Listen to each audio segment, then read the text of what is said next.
ती हूँ, पत्थर की मूरत। नहीं, मैं सुमित को पत्थर नहीं बनने दूंगा। मुझे इस आवाज को रोकना होगा, मुझे इस साज को तोड़ना होगा।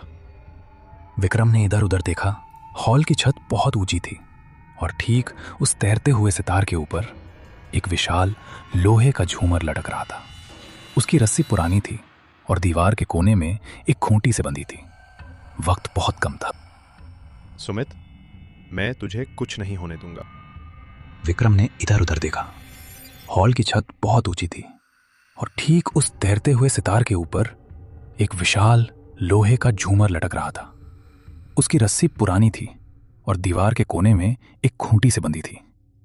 वक्त बहुत कम था। विक्रम ने पास पड़ी एक पीतल की भारी मूर्ति उठाई। उसके हाथ कांप रहे थे।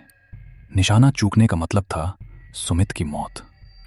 विक्रम ने पूरी ताकत से एक भाले की तरह वो पीतल की मूर्ति उस रस्सी पर दे मारी। निशाना अचूक था।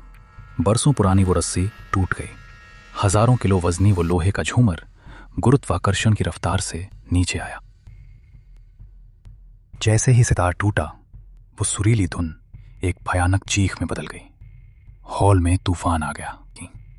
वो अदृश्य साया जो अब तक हावी था, धुएं की तरह बिखरने लगा। मेरा साज, मेरा इंतजार, नहीं। हवेली कांपने लगी। छत से धूल और पत्थर गिरने लगे। सुमित जो हवा में था, एक बेजान कठपुतली की तरह जमीन पर गिर पड़ा। सुमित, उठ भाई, भागना होगा, ये जगह गिर रही है। सुमित बेहोश था। उसको होश आया और वो हवेली से बाहर की ओर भागे।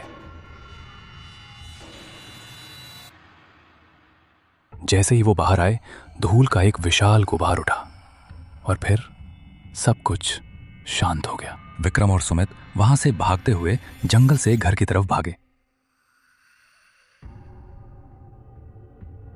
लेकिन वो अब बहुत डर में, जिसकी वजह से वो कुछ समझ नहीं पाया और वहीं बैठ गया। और उन्हें पता नहीं चला सुबह हो गई। विक्की, हम कहाँ हैं?